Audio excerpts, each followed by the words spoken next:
Hello, leaders. Welcome to Run to Your Leadership Challenges, the daily show that provides tips and techniques to help you navigate the leadership challenges that you face every day. I'm your host, Paul Grau Jr. from the CLC Team, and we have one goal here, and that is to help you be a better leader. So let's jump right into today's topic. Okay, let's talk about the leadership transition of moving from technician to trainer supervisor.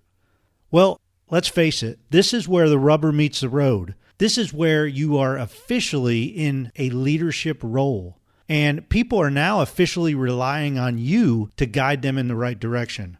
Being a trainer is a crucial role for all organizations because many times you are the only official training your people are going to get. So if you think you're only there to train your trainee about the job, well, you are sadly mistaken. When you accept the role as a trainer and or supervisor, you are basically signing on to say that you will be your trainee's mentor, guide, teacher, role model, babysitter, and whatever other responsibilities they decide to throw at you. Now, let me clarify something here. Chances are, all of these unofficial duties will not be written down on your job description. However, if your trainee screws something up, well, guess who they're going to hold responsible? Yep, you guessed it. It's you, because you are their supervisor. You are their trainer. And if they mess up something, they're going to come looking at you and ask you why they screwed up. Now, if you're a Star Wars fan, and I just can't imagine anyone who wouldn't be, right? Well, think of a trainer as a Jedi master, and think of your trainee as the apprentice. You are responsible for that team member. You are responsible for ensuring they know how to do their job and understand organizational policies. Now, this can be a very daunting role to take on initially, but trust me, you're going to get through it. Your leader has trust in you. That's why they made you a trainer or a supervisor. So, one of your biggest challenges when assuming the role of trainer or supervisor is to fight off the inward focus. It's human nature to focus on our needs. And you know what? The entire time that you were the apprentice, everything seemed to revolve around your needs, your training, and you had inward focus. You were focused on your needs. You were focused on learning, on your training, and that's the way it was supposed to be. It was simply easy because if you had a good trainer, they had an outward focus, and their focus was on you. Now it's time for you to switch your focus from inward to outward, to your trainee's needs.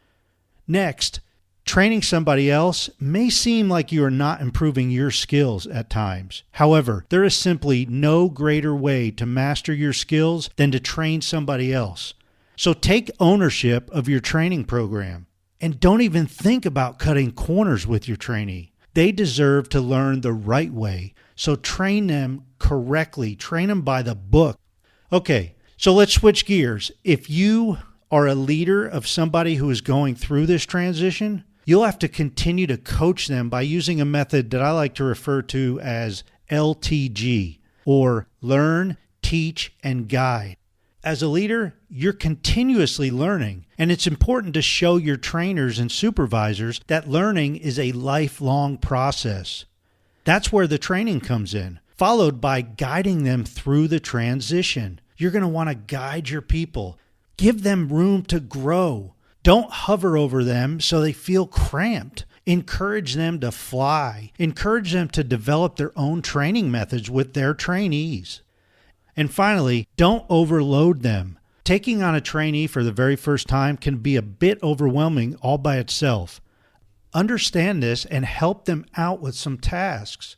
Just remember, if you overload your trainers and supervisors, the very first thing that will feel the pain is training, because they'll eliminate it. They'll start saying, I don't have time to train. And yet, training is one of the most important things for your organization. Hey, here at the CLC team, we work with fairly new leaders and aspiring leaders.